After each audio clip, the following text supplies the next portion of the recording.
The moment Catherine entered the restroom, she locked it from inside. Hearing the noise, Michael's brows furrowed.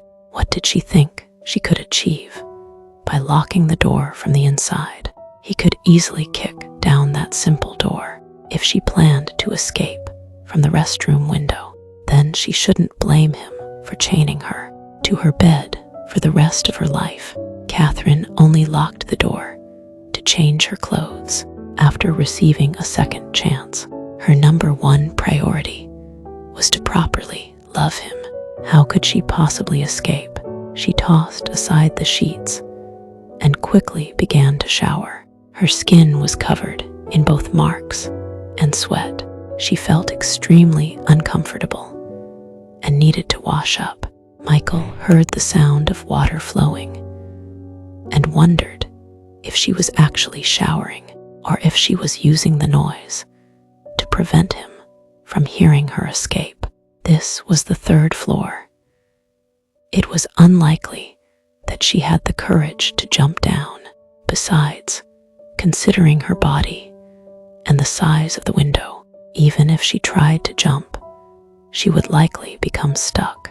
Furthermore, with his influence, before she even escaped the hospital, she would definitely be caught. Catherine knew that Michael was impatient. She was also worried that he would think she was trying to escape. After all, television dramas frequently featured main characters trying to escape through the windows. Thus, she purposely shouted loudly, "I'll just take a shower and change my clothes. I'll be done quickly." She took the fastest shower she ever had in her lifetime before bringing out the maxi dress, which Kevin had bought her. Right before putting it on, she thought of something. She opened the restroom door slightly and poked her chubby face out. Michael, help me bring my underwear here." Michael had never expected she would make such a request. His cold, handsome face immediately stiffened. Normally, these types of requests were reserved for intimate lovers. However, even if the sun rose from the west, she would never view him as her lover. "Help me bring it over," she repeated. "Your bodyguard didn't help me buy any. I can't go around without wearing underwear. He wouldn't dare buy such things for you." He pursed his lips, but still responded to her request. He approached the corner of the room and bent down to pick up the underwear he had forcefully thrown aside. He then returned to hand them to her. He assumed that she had only asked this of him because she had no other choice. Catherine closed the door after receiving it. She then ripped out the price tag from the dress and attempted to squeeze into it. The dress was really too small. It took a lot of effort before she finally managed to put it on. Regardless, she now had something to wear. She stood before the restroom mirror and looked at her fat, dark, and pimple-covered self. Even the mirror was almost too small to fully reflect her. She was living 108 kilograms. She reached out and touched the frightening-looking acne, and her eyes immediately narrowed. She had always thought that her body was the sort that gained weight, even from drinking water. As a result, she couldn't help but be overweight. In her past life, after she lost everything and could no longer stand up, she finally learned from Alyssa's own mouth that she, her biological sister, had secretly added drugs to her food that would stimulate her weight. She had also added a powder into all of her cosmetic products that would cause a bad skin reaction. Damn Alyssa. This debt she would definitely settle with her properly. After stepping out of the restroom, she said to Michael, "The clothes are a little small." He looked at the way she fit into the dress. Indeed, the top half appeared a little tight. "We'll buy a bigger one next time."